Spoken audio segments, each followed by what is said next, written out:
subscribe now and press the bell icon. Never miss an update. Hello students, I am going to topic of metal, non-metal. Today class is chemistry class. आज हम लोग रसायन विज्ञान के विषय में सीखेंगे। रसायन विज्ञान की मेटल्स और नॉन मेटल्स, धातु और अधातु के विषय में हम लोग सीखेंगे। एनसीईआरटी स्ट्रक्चर से मेटल्स नॉन मेटल्स, जो चैप्टर नंबर 3 हाई स्कूल की साइंस की बुक में है, इसको हम लोग देखेंगे। अगर हम बात करें एलिमेंट, है ना, सबसे पहले तत्व की हम बात करें, सीधे हम पॉइंट पर क्लास की तरफ देखेंगे। तत्व किसे कहते हैं? तो तत्व एक ऐसी चीज़ जिनमें किसी भी प्रकार की कोई अलग क्वालिटी नहीं होता है, शुद्ध तत्व कहलाता है। सभी लोग पता है कि मेंडलीफ आवर सारणी में बॉक्स वाइज एक एक तत्व अलग अलग खाने में रखा गया हुआ है, अलग अलग क्लासेस बनी हुई हैं, अलग अलग तत्व लेवल बना हुआ है। तो जो तत्व, जैसे मान लीजिए यहाँ हाइड्रोजन है, यहाँ लिथियम है, तो इसमें कहीं आपको मिलेगा पोटेशियम है, कहीं आपको फास्फोरस मिलेगा, कहीं अन्य मिलेगा। तो अगर हम बात करें तो ये सभी तत्व होंगे, है ना, ये सभी तत्व होंगे अलग अलग खाने में, अलग अलग टेबल में। इस तरीके से इसलिए रखा गया है कि उसके अंदर सिर्फ वही क्वालिटी होगी, वह एक ही क्वालिटी होगी, वह तत्व अलग अलग लेवल पे रखे गए हैं। तो एलिमेंट अगर हम बात करें तो एक तत्व जो छोटे पदार्थों का सबसे छोटा कण होता है, मतलब पदार्थों में सबसे छोटा कण एलिमेंट्स कहलाता है। सूक्ष्मतम इकाई होती है जो पदार्थ से निर्मित होते हैं, है ना। तत्व वे होते हैं जो सूक्ष्मतम कणों से मिलकर बने होते हैं, जो पदार्थों का एक छोटा सा भाग होता है, इकाई होता है, इन शॉर्टली, ठीक है। अब टोटल एलिमेंट्स के विषय में अगर हम बात करें, मेंडलीफ आवर सारणी की टोटल एलिमेंट्स की अगर हम बात करें तो फिलहाल अब तक 118 तत्व खोजे गए हैं। अब तक अगर बात करें तो टोटल 118 तत्व खोजे गए हैं, जिसमें आपको कुछ नेचुरल है और कुछ आर्टिफिशियल है। तो नेचुरल जो प्रकृति से मिला हुआ है 194 तत्व मिले हुए हैं। ये 94 तत्व आपको और ये नेचुरल प्रकृति के द्वारा मिला हुआ है, जो हमें प्रकृति लेवल पर साइंटिस्ट ने खोज करके निकाला है ना। तो ये 94 तत्व आपके नेचुरल हो गए, है ना। अब बचे 118 में से 94 अगर घटाएंगे तो कितना बचेगा? ठीक है, कितना बचेगा? 24, यानी कि 118 तत्व टोटल हैं, उसमें से 94 एलिमेंट्स आपके नेचुरल हो गए और बचे हुए जो मिल रहा है आर्टिफिशियल, यानी 24, है ना। 24 तत्व जो हैं आपकी आर्टिफिशियल है।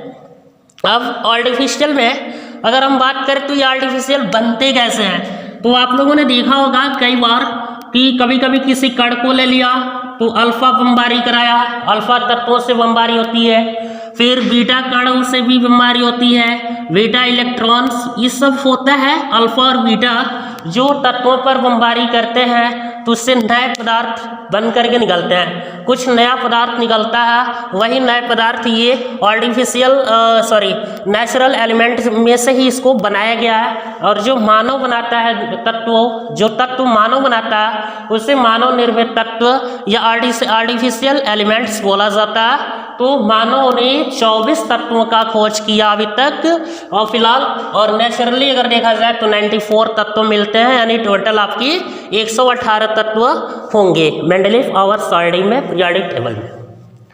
मेरी बात सुन रही है? अगर हम देखें तो एलिमेंट्स आपके 118, 18 में नेचुरल 94 और 24 आर्टिफिशियल।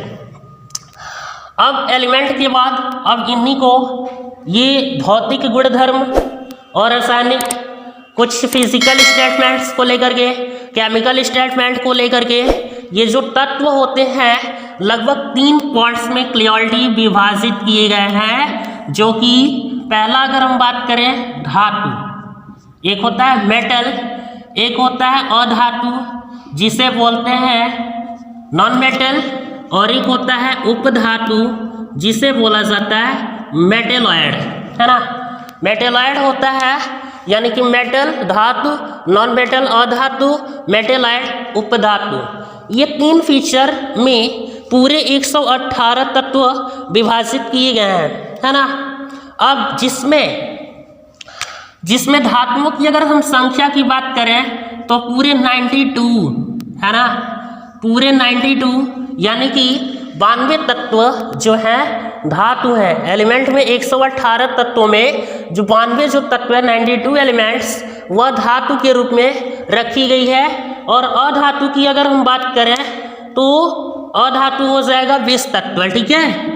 इसमें अगर अधातु की बात अगर हम करें तो 20 एलिमेंट्स आपके अधातु हो जाएंगे। अब देखिए 92 एंड 20 टोटल अगर मिला के करें तो कितना हो गया, ये हो जाएगा 112, ठीक है, 112। और उपधातु अगर हम देख लें तो ये 8 तत्व मिलेंगे, है ना।